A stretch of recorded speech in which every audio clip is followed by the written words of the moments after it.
Assalamualaikum dear students, I hope you are all fine and doing great. Our today's topic of discussion is bioenergetics. Bioenergetics में जब हम बात करते हैं ना, तो हम क्या उसे कहते हैं, देखो मैं इसमें दो बातें करता हूँ। एक चीज़ तो हम ये देखेंगे कि एनर्जी कन्वर्जन कैसे होती है, मतलब कि एक प्रोसेस से दूसरे प्रोसेस में एनर्जी कैसे जाती है। और यहाँ भी हम देखेंगे एनर्जी कन्वर्जन को देखें, अगर मैं सिंपल बात में बात करूँ। और हम ये भी देखेंगे कि जो लिविंग ऑर्गेनिज्म है वो इस एनर्जी को कैसे यूटिलाइज करते हैं अपने लाइफ प्रोसेस को फ्यूल अप करने के लिए। क्लियर। और मैं वैसे एक बात बता देता हूँ, बायोएनर्जेटिक्स में ना दो मेन फिनोमिनन जो हम पढ़ेंगे, one is the photosynthesis, other is the respiration. अब ये क्या है, कैसे है, किस तरह है, वो देखते हैं। Bioenergetics is the study of living organisms acquire, convert, store and utilize energy to fuel their life process। Mean bioenergetics में हम ये देखेंगे जो लिविंग ऑर्गेनिज्म है वो एनर्जी कैसे एक्वायर करते हैं, कैसे हासिल करते हैं, कन्वर्ट कैसे करते हैं, एक फॉर्म से दूसरे फॉर्म में कैसे कन्वर्ट करते हैं, स्टोर वो किस फॉर्म में स्टोर करते हैं, कैसे स्टोर करते हैं, एंड यूटिलाइज एनर्जी, और एनर्जी को यूटिलाइज करते हैं क्या करने के, to fuel their life process, अपने लाइफ प्रोसेस को चलाने के लिए। क्लियर।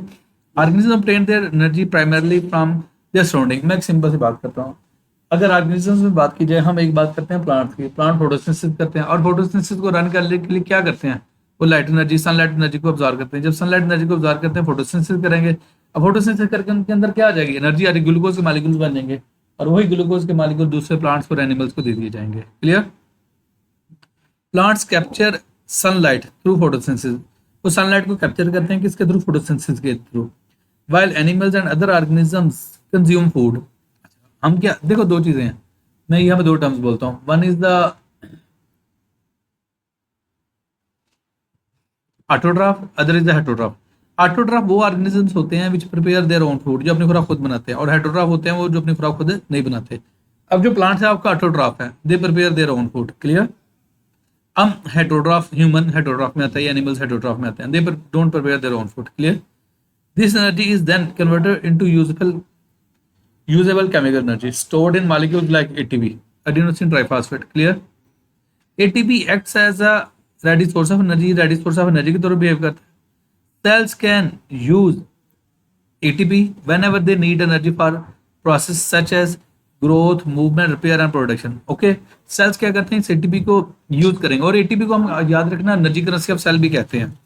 सेल ने जितने भी अपने काम करने होते हैं ना, वो ATP को यूटिलाइज करके करने होते हैं, ग्रोथ के लिए, मूवमेंट के लिए,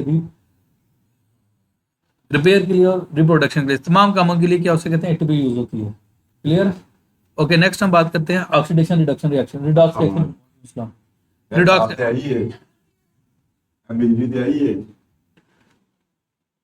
okay, we were talking about the redox reaction. Redox reaction में क्या होते हैं, दो चीजें हैं, one is the oxidation, other is the reduction. अब मैं दोनों को डिफाइन करूंगा। पहले रिडक्शन कर लेते हैं। Addition of hydrogen, addition of electron and removal of oxygen, that is called as a reduction. While when you talk about the oxidation, ये उसका अपोजिट है, उल्ट है। ऑक्सीडेशन में मैं कह दूंगा addition of oxygen, removal of hydrogen, removal of electron, that is called as oxidation. और दोनों को कलेक्टिवली कंबाइन करेंगे तो हम कहते हैं redox reaction. Clear. And these are fundamental to metabolism of organism. जितने भी लिविंग ऑर्गेनिज्म है उनका ये फंडामेंटल प्रोसेस है, बेसिक प्रोसेस है। In these reactions electrons are transferred between molecules, molecules के दरमियान रिएक्शन इलेक्ट्रॉन्स क्या होते हैं, ट्रांसफर होते हैं। In oxidation molecules loses electrons and in reduction it gains electron. Oxidation में क्या इलेक्ट्रॉन को लूज किया जाएगा, और रिडक्शन में क्या इलेक्ट्रॉन को गेन कर लिया जाएगा। This electron flow is essential for generating energy in the form of ATP during the process like cellular respiration. Cellular respiration के थ्रू और फोटोसिंथेसिस के थ्रू इसको कर लिया जाता है। ओके, नेक्स्ट हम बात करते हैं bioenergetics, the study of energy transformation in living organism. Bio transformation है। अब जो आपका बेसिक मॉलिक्यूल है जिसे हम एटीपी कहते हैं, एटीपी को अंडरस्टैंड करना जरूरी है, उसके स्ट्रक्चर को अंडरस्टैंड करना जरूरी है, और ये क्या है, कैसे है, किस तरह इसको देखते हैं। ATP the cell's energy currency, ये सेल की एनर्जी करेंसी है। Cells use a chemical use a energy currency for their reactions. This currency is are nucleotide, ये एक न्यूक्लियोटाइड होता है, कॉल्ड एडिनोसिन ट्राइफॉस्फेट, जिसे हम कहते हैं adenosine triphosphate.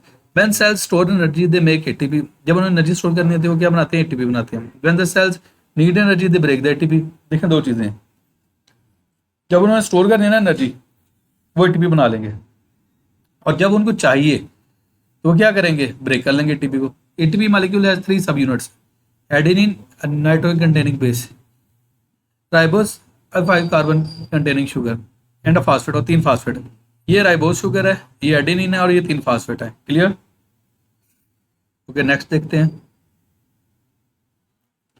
In the molecule of ATP the covalent bond between two phosphates are high energy bonds. वो क्या होते हैं? हाई एनर्जी बॉन्ड्स होते हैं। When one of these bonds is broken inorganic phosphate and energy is released. Let's see the structure of the ATP. यहाँ पे देखें 3 ATP है, 3 फास्फेट है, this one and this one. अब ये जो 2 बॉन्ड है इन 3 फास्फेट्स के दरमियान, ये हाई एनर्जी बॉन्ड्स हैं। क्लियर? जब ये ब्रेक होंगे तो क्या होगी? Energy will be produced. अच्छा, यहाँ पे एक बात याद रखिएगा, जब हम कहते हैं एक फास्फेट आ जाए तो एडिनोसिन मोनोफास्फेट की बात करते हैं, जब 2 फास्फेट आ जाए एडिनोसिन डाइफास्फेट की बात करें। When we talk about the 3 phosphate then that will be called as adenosine triphosphate.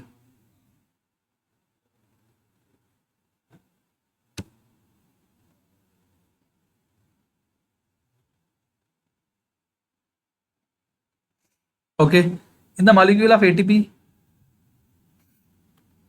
the covalent bond between 2 phosphates are high energy bonds. When one of these bonds is broken, inorganic phosphate separates and energy release हो जाएगी।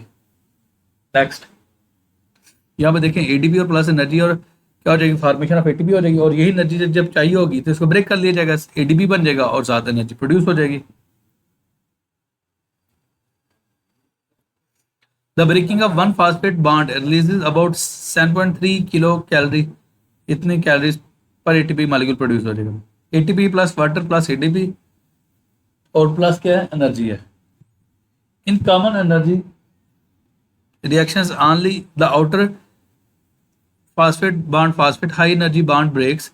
When this happens, ATP becomes ADP and inorganic phosphate is released. In some cases ATP is further broken down to AMP, और एक further cases में क्या होता है? ATP को break कर दो तो क्या हो जाएगा? AMP बन जाएगा, साथ इनऑर्गेनिक फास्फेट बन जाएगा। ATP plus water into AMP plus inorganic phosphate plus energy, ये बन जाएगा। और ये आपने क्वेश्चन याद कर लेने के इतने किलो कैलोरी एनर्जी रिलीज होती है पर मोल। Okay, cells get energy from the oxidation of food. Food की ऑक्सीडेशन होती है तो क्या होती है? एनर्जी आती है। They store this energy by combining ATP with inorganic phosphate to form ATP. क्या बन जाएगा? एटीपी बन जाएगा। ओके, बेसिकली होता पता क्या है? ग्लूकोज को ब्रेक किया जाता है और उसकी एनर्जी को कंज्यूम करके एटीपी बना लिया जाता है। और याद रखना, जब एक ग्लूकोज का मॉलिक्यूल ब्रेक होता है तो 36 एटीपी के मॉलिक्यूल्स प्रोड्यूस होते हैं। Clear? So we can summarise that ATP is made during energy releasing processes and is broken down during energy consuming process. Okay, energy consuming process के दौरान हो जाएगा, प्रोड्यूस हो जाएगा। In this way ATP transfers between metabolic reactions. देखो, metabolism को हम पता कैसे कहते हैं? Set of all the chemical activities occurring within a cell, that is called as the metabolism. Set of all the chemical activities occurring within a cell, that is called as the metabolism. और metabolism की 2 types होती हैं, एक होता है catabolism, एक होता है एनाबॉलिज्म। कैटाबॉलिज्म क्या होते हैं? हम कहते हैं डिस्ट्रक्टिव फेज, डिस्ट्रक्टिव प्रोसेस, जिसमें क्या होता है? कहते हैं इसको ब्रेक किया जाता है। और एनाबॉलिज्म को हम कहते हैं कंस्ट्रक्टिव वन, जिसमें क्या होता है? कहते हैं मॉलिक्यूल सिंथेसाइज होते हैं। क्लियर? तो इन्हीं के दरमियान एटीपी की प्रोडक्शन भी हो रही होती है और एटीपी की कंजम्पशन भी हो रही होती है। इस सारे प्रोसेस के दौरान ये सारा काम हो रहा होता है। और एक छोटा सा कि आज कहते हैं साइड बॉक्स पढ़ लेते हैं। In 1941 the Nobel prize winner Fritz Lipmann propose that ATP is the main energy transfer molecule in cells के दरमियान जो मेन एनर्जी ट्रांसफर मॉलिक्यूल है ना, वो एटीपी है। क्लियर है बच्चे? यहाँ तक मैंने ये टॉपिक कंप्लीट कर दी। If you have any sort of question then you can ask in the comment section. Thank you so much.